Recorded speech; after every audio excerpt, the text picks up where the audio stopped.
E aí, pessoal, tudo bem com vocês? Olha só, hein? Mês do Dia Internacional das Mulheres e a gente está aqui juntinho para poder conversar, debater e receber uma pessoa muito importante até para esse movimento aí com relação a esse mês que se celebra o Dia Internacional das Mulheres. Então, hoje nós estamos aqui com a embaixadora, a Maria Auxiliadora Figueiredo, né? Que é a nossa nova aí secretária adjunta de Relações Internacionais. E olha, eu tô vendo aqui, eu fiquei até chocada, porque me deram uma mini bio da senhora. Né? E é muita coisa, hein? Bacharel em Letras pela Faculdade de Filosofia de Letras e Ciências Humanas da Universidade de São Paulo e pós-graduada em Relações Internacionais pela Sociedade de Estudos Internacionais de Madrid, Espanha. É isso mesmo? Gente, conta mais. Vou deixar que a senhora fale para mim um pouco mais sobre a senhora. Bom, eu tive 42 anos de Itamaraty, pedi aposentadoria em 2020, fiquei um tempo sem fazer nada, meio perdida. Me filiei ao PDT, por gostar do livro do Ciro Gomes, Sim. e fiquei procurando serviço dentro do PDT para trabalhar, porque eu não sou política, mas gosto de política. E fiz análise política a vida inteira nesses postos por onde eu andei. Não era análise do Brasil, mas era do posto em que eu estava. Sim. Então, eu estou no Brasil, quero ajudar na política brasileira. E foi quando o ex-ministro Aldo Rebelo me chama para ser suplente dele na chapa candidata a Senado de São Paulo, Senado por São Paulo. Eu aceitei porque eu me sentia ajudando. Mas depois eu fiquei sem fazer nada, escrevendo alguma coisa ou outra. Fui trabalhar com Marta Suplicy no final do ano passado. Comecei a trabalhar, ela saiu. Mas aí quem foi colocado no lugar dela foi o Aldo Rebelo. Então eu continuei como adjunta, como eu tinha sido empregada pela Marta. Mas do Itamaraty são 42 anos. Da Secretaria de Relações Internacionais da Prefeitura são 3 meses. 3 meses, né? Desafiador, né? É uma nova realidade aí para a senhora, né? Sim. Pelo que a gente conversou um pouquinho aqui. 4 meses. 4 meses. Sim. É um desafio aí, né? Mas deixa eu fazer uma pergunta aqui bem pertinente. Por que a senhora decidiu seguir a carreira diplomática e como foi toda essa sua preparação? Bom, na minha época, ainda durante o regime militar, nós tínhamos um ministro das Relações Exteriores, Zeredo da Silveira, a gente chamava Silveirinha, era muito bom, ele cativava. E não só isso, ele era muito inteligente, ele criou uma teoria do pragmatismo responsável que vinha da política externa independente, já da época do Santiago Dantas, era mais ou menos na mesma linha de antes da ditadura, mas o Azeredo chamou de pragmatismo responsável. Pragmatismo responsável em que todos os países são iguais, e aí eu reconheço a independência de Angola, eu reconheço a independência de Moçambique, não importa que sejam países comunistas. Então, em plena ditadura militar contra o comunismo, nós tínhamos excelentes relações, fomos o primeiro país a reconhecer a independência de Angola, e esse pragmatismo me cativava. Então, eu achava que o Itamaraty estava a anos-luz da política nacional. E foi por isso que eu resolvi seguir a carreira diplomática. Não é que eu tivesse vocação para diplomata, não. Eu gostava da política externa terceiro-mundista do Silveirinha. E eu entrei por causa disso. Nossa. E a senhora, eu vejo que a senhora fala muito com relação o que envolve também as questões de pautas raciais, na verdade, né? Quando a senhora acaba abordando como posso dizer, conforme a senhora vai adentrando esse universo, a senhora dá de encontro também com questões relacionadas às pautas raciais que envolvem também mulheres, né, negras. Então, além da gente falar de gênero, a gente também, através da sua fala, eu também entendo um pouco com relação à raça, certo ou não?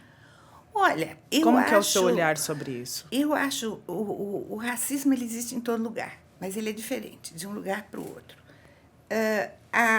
O combate ao racismo tem que existir, porque ele não se justifica. Seja contra a raça negra, seja contra Israel ou contra a Palestina. Sim. O racismo não se justifica. A minha preferência por África é uma questão mais de terceiro-mundista. Sim. Eu sempre fui pelos mais fracos. E sempre fui com a vontade de ser o mais abrangente possível. Na minha época, o Brasil não fazia parte dos países não alinhados, mas o Brasil sempre foi observador junto à Organização dos Países Não Alinhados. Não, havia mais ou menos uma organização, nunca foi muito bem organizado, mas era um movimento ao qual o Brasil participava de todas as reuniões como observador. Enfim, era a minha opção em termos de política externa, era o mais abrangente possível e mais em prol do terceiro mundo, do qual nós sempre pertencemos. Sempre pertencemos ao terceiro mundo. A gente diz que não. Fernando Henrique dizia assim: o Brasil não é um país subdesenvolvido, o Brasil é um país injusto. Ora, a injustiça é o maior sinal de subdesenvolvimento que tem, na minha cabeça. Então, é isso. E olha só, eu queria saber o seguinte também. Só pelo pouco que eu pude ver aqui, a senhora vem entrando aí em alguns desafios. Como que é para a senhora, como mulher, ter que estar nesse lugar de liderança, esse lugar de poder de fala, em ambientes que, às vezes, é predominantemente de homens? Como é para a senhora ter que lidar com isso no seu dia a dia e dentro das funções a qual a senhora acaba pegando como líder? Sempre é difícil. Nem sempre você é seguida, tá? Nem sempre as pessoas te respeitam como você gostaria de ser respeitada. Sim. Mas você há de convir que, estando numa posição, um bom emprego, uma posição de direção, eu estou muito melhor que a maioria das mulheres. Então, eu me considero privilegiada, apesar dos problemas que a gente sente, tá? Eu sou muito consciente dos problemas da mulher. Muito.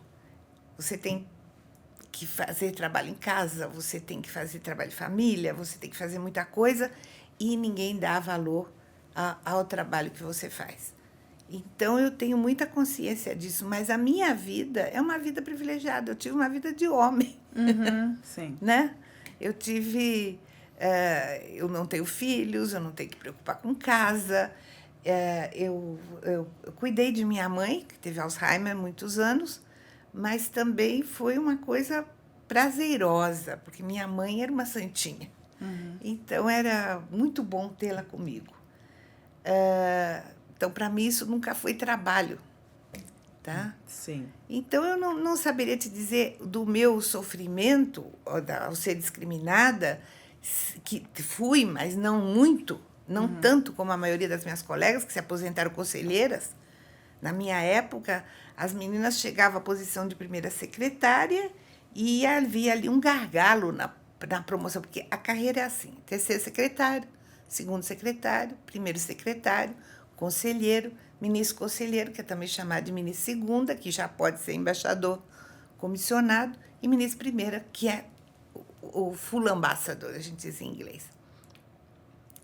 Naquela época, na passagem de primeiro secretário para conselheiro, as mulheres empacavam. Não éramos promovidas. Eu mesma fiquei ali, no quadro de acesso para ser promovida, eu fiquei 5 anos. Já pronta para ser promovida, e a promoção não saía. E minhas colegas, então, que se aposentaram primeira secretárias, acabam virando conselheira, porque você aposenta um grau acima. Então, a maioria se aposentava conselheira naquela época. Então, realmente, eu fui privilegiada. Agora, privilegiada também em termos, porque eu sempre aceitei postos difíceis. Eu sempre encarei postos considerados difíceis e em guerra. Então, com malária, eu tive malária não sei quantas vezes. Então, talvez isso, é claro que isso também ajudou nas minhas promoções. É desafiador, né? É muita coisa aí, pelo jeito. Na verdade, além dos... A senhora disse que tem privilégios, né? Eu posso dizer também que a senhora é uma referência. Hoje, você se encara como essa referência? A senhora virou um ponto de referência para outras mulheres, certo? Bom, não sei. É um ponto de inspiração. É quando as próximas gerações vão poder olhar pro hoje, lá, quando olhar para trás, eles vão entender que existiu, né? É uma mulher que foi lá, fez e aconteceu. Você é um ponto de referência. Sim, mas há muitas outras. Existem outras, mas a senhora é uma delas. É. E aí eu estou falando isso para que a senhora entenda o tamanho da tua imagem de ponto de referência. Até a gente fala muito com relação à Expo Consciência Negra, que tem o farol antirracista, a gente fala sobre os faróis, sobre o farol, que você é um ponto de referência. Então, você é um ponto de referência para várias mulheres que talvez estejam pensando em ingressar na política, né?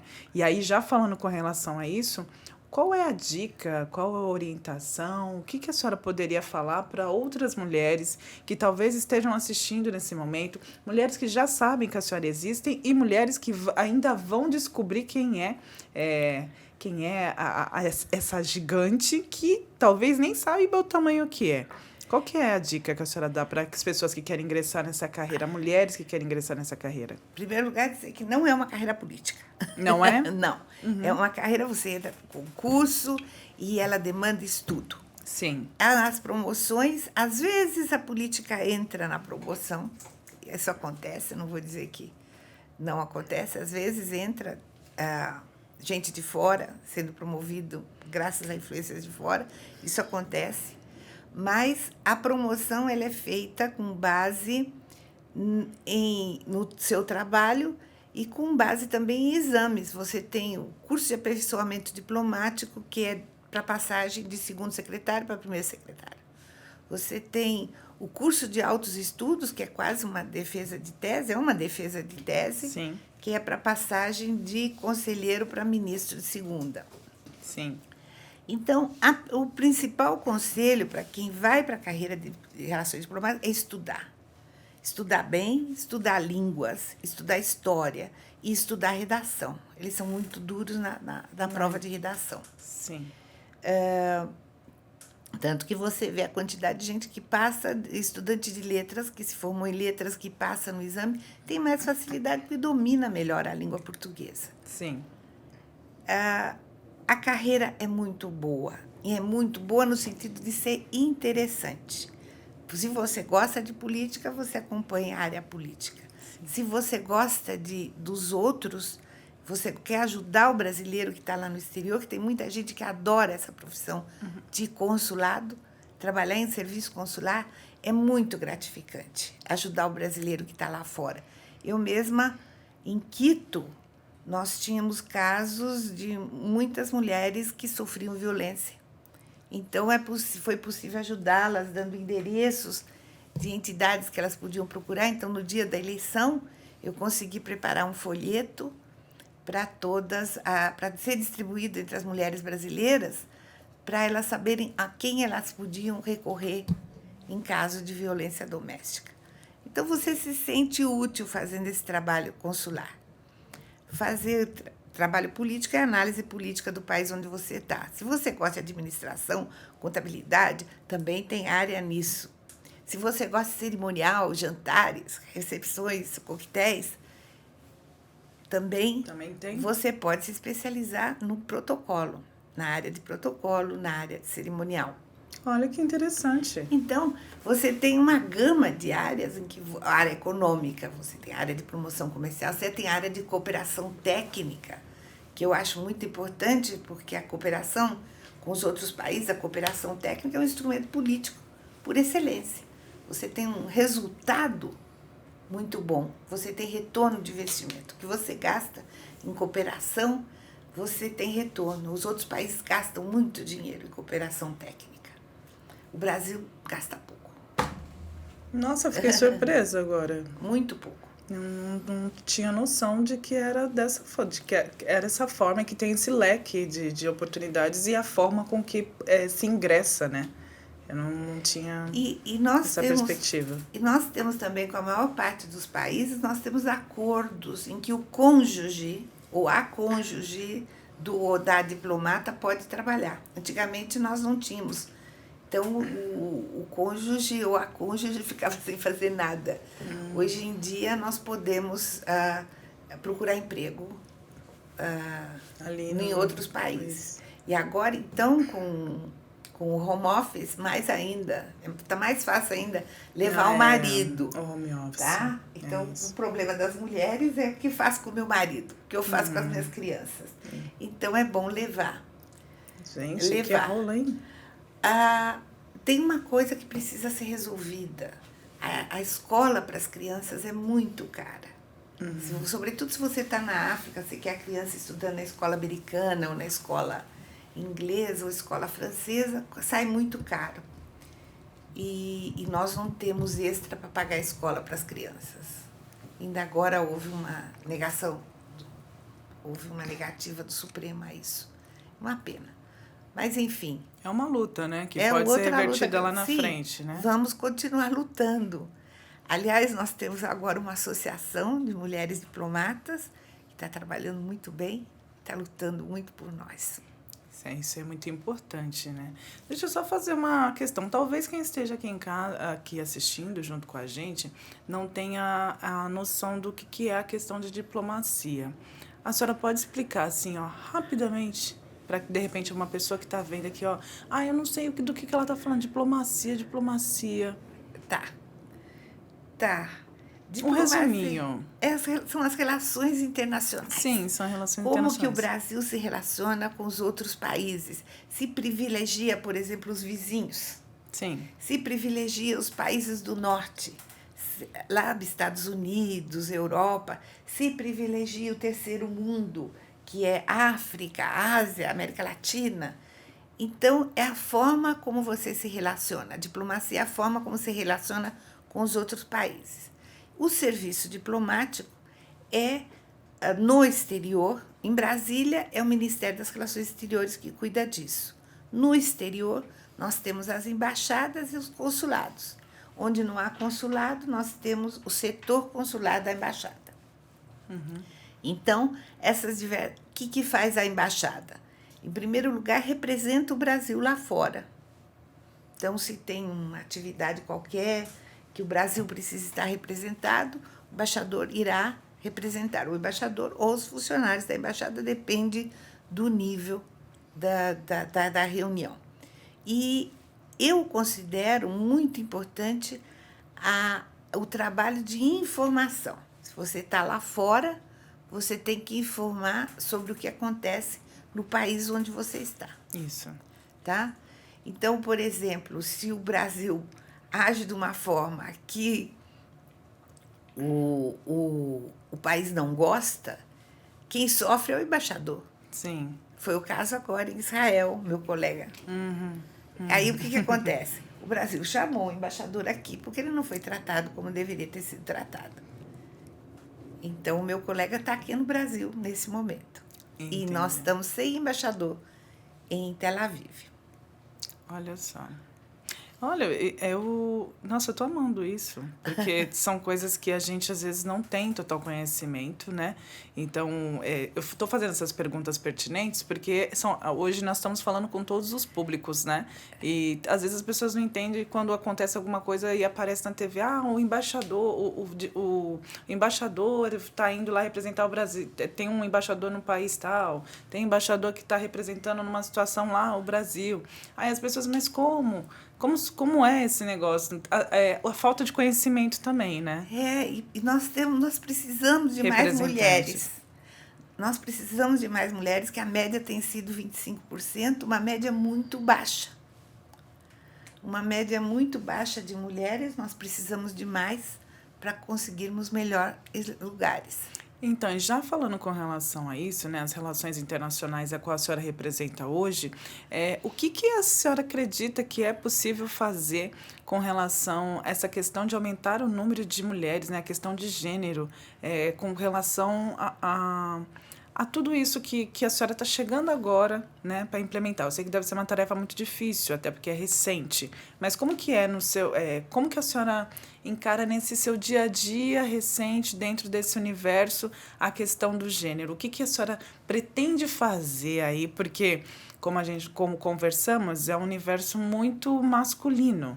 Então, a senhora já estando nesse lugar, que para mim eu entendo como um lugar de poder, um lugar de fala, um lugar de decisão, o que fazer, né? O que eu acho que tem havido uma grande melhora. Tem havido uma conscientização cada vez maior das mulheres da nossa necessidade de luta. Sim, conjunta, né? Luta conjunta. Eu, por exemplo, quando era naquele gargalo da promoção para conselheira, eu fiz o cálculo e nós éramos 48%. Nós nunca fomos... Naquela época, nós devíamos ser 20% das mulheres no total do ministério. Mas ali, naquele gargalo, nós éramos 48%. E eu quis conversar com as minhas colegas. Elas não quiseram. Não quiseram e discutir esse assunto na administração. Eu falei, vamos discutir na administração, porque não está certo. Olha aqui o gargalo, tem um gargalo aqui. Não quiseram. Hoje em dia, não. Hoje em dia, nós já temos uma boa porcentagem de mulheres que quer lutar. Sim. Que quer ir e pretende lutar. Isso na carreira diplomática. Nas outras carreiras, mais ainda. Você vê isso no serviço público, você vê isso nos sindicatos. Antigamente, as mulheres nem entravam para o sindicato, nem tinham sindicato. As trabalhadoras, né? Sim. De fábrica, essas coisas, não tinham sindicato. Havia o sindicato só de homens. Isso, hoje em dia, não. Hoje em dia, os sindicatos fazem questão de promover mulheres, de lutar pelas mulheres. Então, essa situação está sendo muito melhorada. O que, infelizmente, não vejo melhora, e isso eu estou falando desde da minha época de criança, é a situação de justiça social.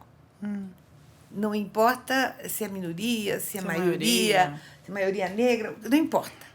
O problema da injustiça social, eu não vejo melhora. Sim. Não vejo melhora alguma. A situação da mulher, sim, está melhorando. A situação, o combate ao racismo, sim, está cada vez mais forte, mais bonito e mais atuante. Sim, é isso. É isso. É muita coisa aí, né, que a gente precisa falar também. E aí eu quero já aproveitar um gancho. A senhora falou sobre os seus privilégios, né? Que, por exemplo, a senhora tem privilégios diante de outras mulheres. Mas eu também vejo que quando a senhora fala da sua mãe, que a senhora cuidou dela, é aquele lado afetivo, é o lado do cuidar, é o lado da mulher. E hoje mesmo, nas minhas redes sociais, eu trouxe novamente uma fala que eu sempre falo. Quem cuida da mulher que cuida de todo mundo? Então, se a senhora cuidou da sua família, né, da sua mãe, que era o seu... assim... Que foi... Eu não sei se... eu não sei como descrever. Mas você fala tanto do outro, mas quem cuida da Maria Auxiliadora? Ah, não sei. É uma pergunta difícil, né? Você já parou para pensar nisso daí? Não. Quem cuida de você? Não sei. E a gente precisa começar a pensar com relação a isso. Porque eu vejo na sua fala todo o tempo você falando do outro, de cuidar do outro, da África, que é um país, um país não, é um continente de muita dor, de muito sofrimento, aonde você está falando a todo tempo de cuidar, de cuidar, de cuidar, de cuidar da sua mãezinha. Mas e aí, quem cuidou de você e quem cuida de você? Olha, ela cuidou de você, mas quem cuida de você hoje? Olha, ninguém cuida, porque por enquanto eu não preciso de cuidados. Mas eu vou lhe contar um caso interessante do meu irmão mais novo, meu irmão caçula. Eu construí uma casinha no sítio dele, em Itu. Sim. E ele ficou olhando tudo na casa, ele acompanhava, porque ele mora lá. Eu não morava lá, eu só deixei por conta dele. E quando eu chego, são portas imensas. E eu falei assim, mas que porta grande? Por que a porta assim tão grande? Eu não vou engordar tudo isso. Ele falou assim, não, é para passar cadeira de rodas, para quando você tiver velhinha. Então, eu não tenho quem cuide de mim, mas eu tenho quem se preocupe com a minha velhice. Mas isso é cuidado.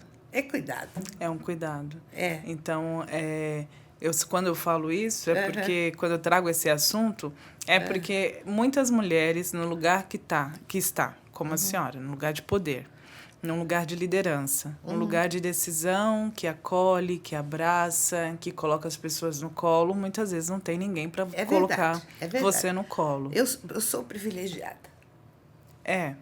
Por que você é privilegiada? Nesse Tudo sentido? Isso, nesse sentido, por ter uma família amorosa. Então você tem quem cuide de você. Acredito que sim. Você tem, mas você não se permite, como muitas mulheres que se colocam na luta, certo? Eu acho que eu não preciso de cuidados ainda. É o que você acha. Será que é isso mesmo? Ou será que você, assim, a senhora, eu vou falar você, estou falando você, já estou me sentindo muito íntima.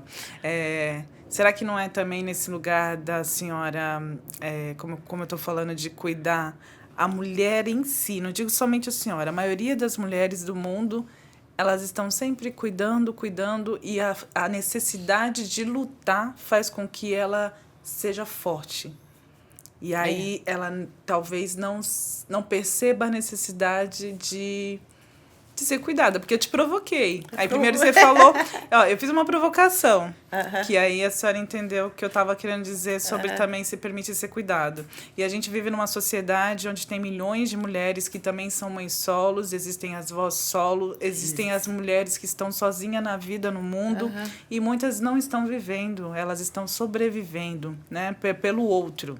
Então, quando eu falo isso, é no sentido de, tipo assim, se nesse momento a senhora adoecer, agora a senhora trouxe para mim. Se a senhora adoecer alguma coisa, tem alguém já preocupado que você vai precisar de uma cadeira de roda lá na frente. Então, esse é um cuidado também. Então, tem quem cuide, mas muitas vezes mulheres tão fortes quanto a senhora não se permite ser cuidada porque a senhora acredita, talvez, que as outras pessoas precisam mais da senhora do que a senhora delas. Pode ser. Mas é uma provocaçãozinha que depois a senhora pode refletir sobre isso, Sem tá? dúvida. Porque é uma desconstrução que a gente precisa fazer no nosso dia a dia. Nós, mulheres, que temos que se colocar muito forte o tempo todo, precisamos nos permitir ser cuidadas. E, às vezes, tem gente querendo cuidar e a gente não deixa. É verdade. É isso. Mas, então, eu entrei nesse assunto aí por conta das pautas femininas, né? E por enxergar uma mulher muito forte. O pouco que eu pude ouvir aqui, eu vi uma mulher extremamente forte. Assim como todas as mulheres que estão aqui, né, que eu já conheço algumas, que estão trabalhando. E eu acho que já, só pelo fato de vocês estarem dentro de um espaço de extremo poder de gênero masculino, já mostra o tamanho da força e a necessidade também de, às vezes, ter um colo, um momento só seu de descanso. Mas é isso. Vamos lá mudar de assunto, para a gente parece climinha de choro, emocionante, né? Mas olha só, no aspecto pessoal, a senhora abriu mão efetivamente de alguma coisa para poder seguir a carreira diplomática? Não creio. Não, né? Não. Então, nada. Nada. E isso eu digo para as mulheres, que eu tenho muitas colegas casadas que levam seus maridos, levam seus filhos para o exterior e vivem muito, muito bem. Tá? Então, não vejo empecilho. Porque o que eu acho que muita mulher não quer ser diplomata, porque diz assim, eu vou ter que carregar o marido, eu não sei como é que faz para carregar o marido. Sempre há um jeito, tá? Então, isso não é empecilho, tá? Dizer, você progrediu porque você é solteira. Falei, pode ter ajudado, mas não é por aí. Porque tenho colegas casadas que viveram muito bem, casadas, e criaram seus filhos no exterior e com muita categoria e muito bem. Entendi. Tá? Então, esse não deve ser, não há necessidade de abdicar da sua vida, da sua carreira profissional para ser mulher. Sim. Como não há necessidade de abdicar de ser mulher para seguir a carreira profissional. Entendi. E olha só, uma outra questão que a gente abordou lá no começo foi a sua ida à África, né? Então, eu queria entender também Qual foi, se teve algum tipo de mudança de perspectiva com relação à realidade do Brasil a partir do momento que a senhora teve a oportunidade de ir para a África? O que, de repente, mudou no seu ponto de vista com relação à realidade do Brasil, que você sabe que a senhora sabe que é uma sociedade estruturalmente racista, machista, né, patriarcal, entre essas coisas. Como é que hoje se aplica no Brasil toda essa experiência, essa bagagem de entendimento e de ver ali de perto a realidade daquele continente? Cada vez mais parecido com o Brasil. Eu morei em Portugal, onde você se identifica com as comidas, você se identifica com a língua, você se identifica com um monte de coisa, mas não se identifica com as pessoas. Sim. Já na África, você está vendo brasileiros, sobretudo na Nigéria, sobretudo iorubãnos, que 17% dos escravizados que entraram no Brasil, sobretudo nos últimos tempos, eram iorubãs. Então, em Lagos, na Nigéria, onde predominam os iorubãs, é demais parecido com o Brasil. Sim. Mas você se sente muito em casa. Existem algumas diferenças culturais, como, por exemplo, o tratamento de idosos, que eu gosto da África porque eles sabem tratar idosos. Aqui no Brasil, o povo não liga muito para o idoso, mas na África eles cuidam. Tirando essas diferenças de educação, porque é uma questão de educação, o povo é muito parecido conosco. Sim. Então, não vejo muito. Eu me sinto muito em casa na África. Eu sempre me senti. No primeiro posto na África foi Maputo. Já me sentia em casa. Sabe? Embora haja muita diferença entre os africanos. O moçambicano é completamente diferente do nigeriano. Sim. O angolano se parece mais com o nigeriano do que o moçambicano. Mas, mesmo assim, a diferença de lugar para lugar, a diferença do bairro para o outro, eles não são uniformes, os africanos, de forma alguma. Tá? Uhum. Mas não mudou minha forma de ver, a não ser que eu cada vez mais admiro e tenho mais orgulho das nossas origens. É isso. A senhora sabe o fundamento, então, do Brasil, né? Como se fundou tudo isso aqui, né? Sim. Então, dessa questão.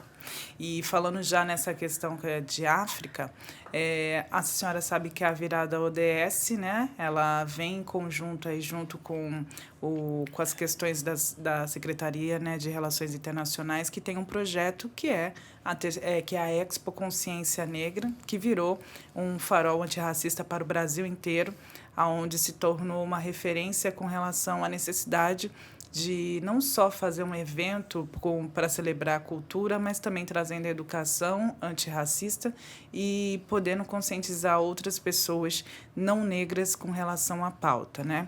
Porque nós, pessoas pretas, também estamos em desconstrução com relação a essa temática, porque o racismo é estrutural, o racismo ele é institucional, ele é político, ele é geográfico.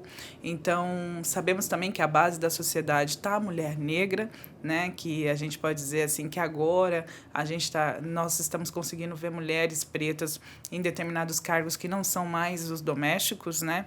Acredito que a senhora tenha essa consciência com relação a isso, que inclusive os homens negros ascenderam mais socialmente dentro da sociedade, inclusive na área do esporte, na música, e agora está vindo essa questão da mulher negra dentro de um novo contexto. Nesse sentido, o que de repente a senhora pode dizer para a gente da importância dessa Expo Consciência Negra, se a senhora já está inteirada com relação a isso, e o que nesse lugar, nesse cargo que a senhora está hoje, o que a gente pode esperar aí nesses próximos eventos, nessas próximas ações? Porque agora a senhora também faz parte desse farol. Antes já fazia, né? Agora faz, de fato, parte desse projeto.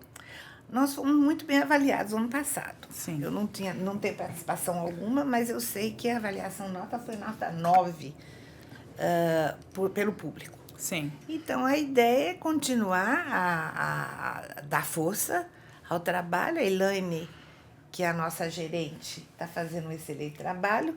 Então, a ideia é que ela continue nisso. Sim. Não vou me meter, porque Não ela está vai. indo bem, você não mexe em time que está ganhando.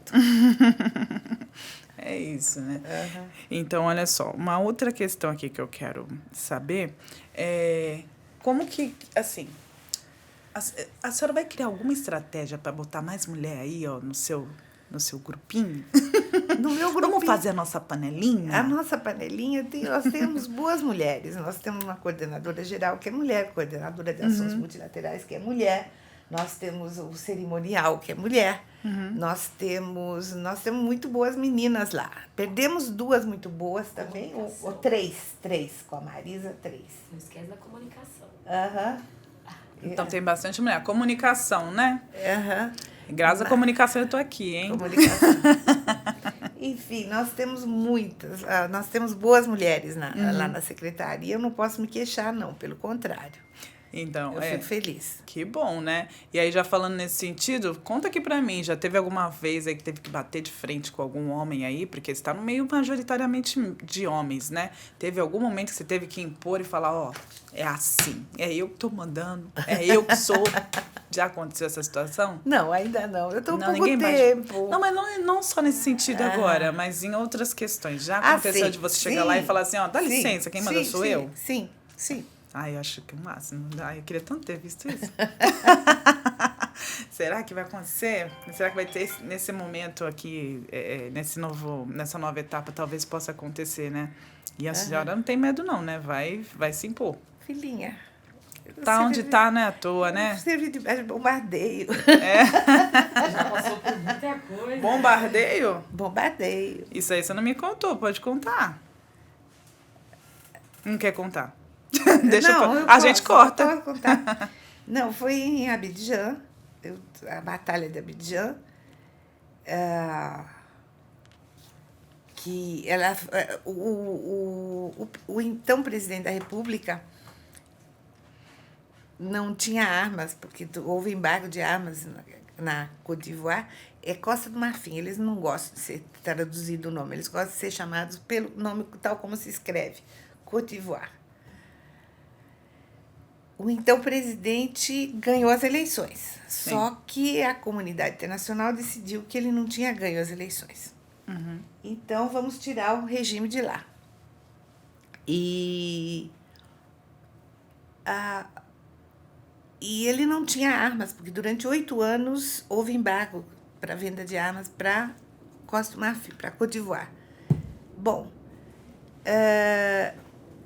a guerra não houve em todo o país. Ele chamou todas as Forças Armadas e ela só houve ali no bairro onde ficavam as embaixadas e o Palácio Presidencial. Cocody Ambassade é o nome do bairro. Sim. Que foi fechado e ali foi o único lugar que houve batalha, de verdade. Então, quando o meu colega, o ministro Antônio Patriota, me chamou, ele era ministro na época, ele me chamou e disse assim, mas escuta, por que você não pediu para evacuar? Eu falei, mas então, todos os países europeus estão aqui. É porque a coisa vai acabar logo, com efeito, acabou logo. E foi só naquele pedaço.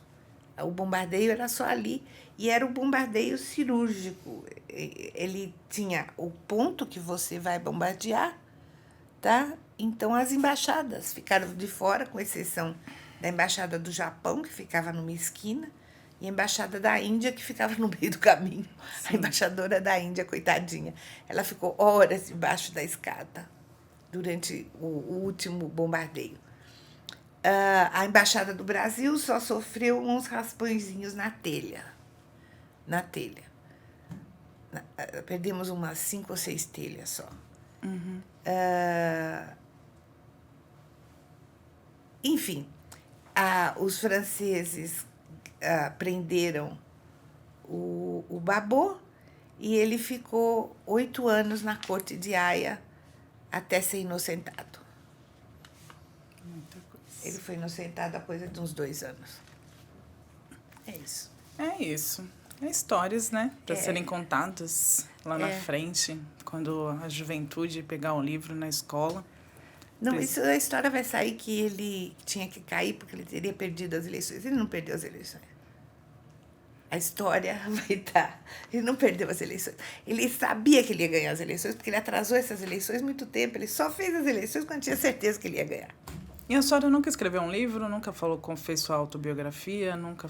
Não, eu escrevi alguma coisa. Eu tenho, por acaso, um artigo sobre segurança alimentar na África, que é um assunto que me interessa muito, a questão da fome. Que cabe aqui no Brasil. Sim, nós vamos ter uma conferência internacional, Josué de Castro. Sim. Conferência internacional que o secretário Aldo Rebelo está programando sobre segurança alimentar, em que vamos tentar mostrar o tamanho do problema da fome, Sim. que é um problema muito grave. Sim. Enfim, e aqui e na África.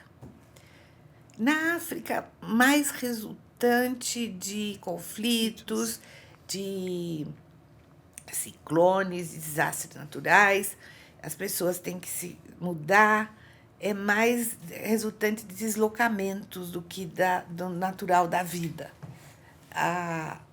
Aqui no Brasil, não. Aqui no Brasil, você vê fome dentro de cidades. É diferente. O nosso caso é mais triste, eu acho. Porque lá, se você é um deslocado, refugiado, você tem auxílio, né, desses organismos internacionais, do Acnur, enfim, você tem auxílios. E você está circunscrito a um lugar, né? Infelizmente, não é o caso da Palestina, que não está conseguindo esse auxílio, mas normalmente você tem, em caso de conflito, o Programa Mundial de Alimentação acode muita gente. Mas aqui no Brasil é uma fome envergonhada, ou uma fome que você só compra coisa que não tem nutriente, né? Coisa barata, biscoito. Capitalismo. É. Que faz com que as pessoas possam acreditar que essa é a alimentação saudável. Né? Não é a alimentação que eu posso comprar. Eu poderia comprar um pé de alface, uma fruta, né? Que também tem lá suas questões também aqui no Brasil, né? Com relação a como é feito. Mas, enfim, é muita coisa mesmo. Então, voltando aqui à questão com relação à questão de gênero, né? A senhora sabe que a ODS, né, 5, vem agora falando com relação às questões da discriminação, né? Para o combate à discriminação com relação às mulheres e às meninas. E a gente está vendo muitos casos aí bem complicados que envolvem as questões das meninas, acho que até recentemente, não sei se a senhora viu, o quanto as meninas e mulheres estão cada vez mais vulneráveis, né? Então, a cada 23 minutos tem uma mulher que perde a vida aqui no Brasil. Então, dentro de tudo isso, dessa situação toda, o que de repente... a senhora acredita que também precisa ser feito com relação a essa questão? Essa é uma das pautas da ODS esse ano, né? Então, o que a senhora acredita que possa fazer? Também tem a questão do número enorme de mães solos no país. É um absurdo. O Brasil tem muito mais que qualquer lugar que eu conheça. Sim. Eu conheço tanto no mundo, mas eu nunca vi um lugar com tantas mães solo como no Brasil. É um problema de educação, é um problema de subdesenvolvimento, é um problema de atraso, é um problema de falta de educação, sei lá. É um problema muito, muito amplo. Tá bem complicado, né? Tem essa questão de gênero, a gente está falando muito de gênero, das mulheres terem os mesmos direitos que os homens. Será que talvez a questão da falta de informação na escola, na educação, até inclusive para as meninas e mulheres, até questões de controle de natalidade, falta ainda? Está faltando isso como tinha? Antigamente até tinha. Eu acho que quando eu era pequena falava-se muito de controle de natalidade, né? Hoje já não vejo tanto, não. Eu não sei... Nós somos de épocas diferentes, mas quando eu era pequena, anos 80, 90, eu via muito essa questão. E aí me preocupa, né? Porque o homem sai fazendo filho com todo mundo e, no final das contas, a mulher acaba... Mas é tradição no Brasil desde o tempo da escravidão. Mas tem que acabar essa tradição, gente. É tradição. Não estou defendendo. Não, a gente não pode normalizar, não pode deixar isso acontecer. Não estou defendendo, mas Sim. eu estou dizendo que, infelizmente, é mais ou menos cultural você ter homens mal educados, desrespeitadores. Faz parte, parece, que da nossa natureza aqui, porque não vejo isso em outros lugares. Exato. Agora, vamos para...